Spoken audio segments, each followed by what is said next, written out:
இப்போ நம்ம வீட்ல எந்தெந்த சாமி படங்களை வீட்டில் வைத்து வணங்க வேண்டும், எந்தெந்த சாமி படங்களை வீட்டின் பூஜை அறையில் வைத்து வணங்கக்கூடாது அப்படின்றத இந்த வீடியோல ஃபுல்லா பார்ப்போம். பொதுவாக ஜோதிட சாஸ்திரங்கள் படி வீட்டின் பூஜை அறையில் அமைதியான தெய்வங்கள் புகைப்படத்தை வைத்து தான் வணங்க சொல்கிறார்கள்.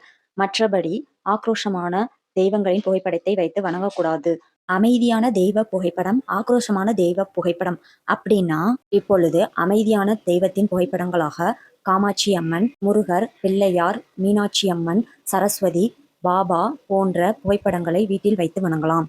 இப்பொழுது ஆக்ரோஷமான தெய்வங்களின் புகைப்படங்களாக சனீஸ்வர பகவான், ருத்ர தாண்டவமான சிவபெருமானின் நடராஜர் சிலை, காளி தேவியின் புகைப்படம், மாசாணி அம்மன், வராகி அம்மன், கோமணம் கட்டி மொட்டை அடித்திருக்கும் முருகப்பெருமானின் புகைப்படங்களும் வீட்டின் பூஜை அறையில் வைக்கக்கூடாது. இப்பொழுது இந்த ஆக்ரோஷமான தெய்வங்களின் புகைப்படங்களை நாம் வீட்டில் வைத்து வணங்குவதை விட நம் மனதால் நினைத்து மனதார வேண்டினாலே நமக்கு நல்லது கிடைக்கும். எனவே இந்த புகைப்படங்களை வீட்டில் வைத்து வணங்க வேண்டாம் என ஜோதிட சாஸ்திரங்கள் படி கூறுகிறார்கள். இப்படி இந்த ஆக்ரோஷமான தெய்வங்களின் புகைப்படங்களை வீட்டில் வைத்து வணங்கினால் பல பிரச்சனைகளும் மன கஷ்டமும் ஏற்படலாம் என நம்புகிறார்கள்.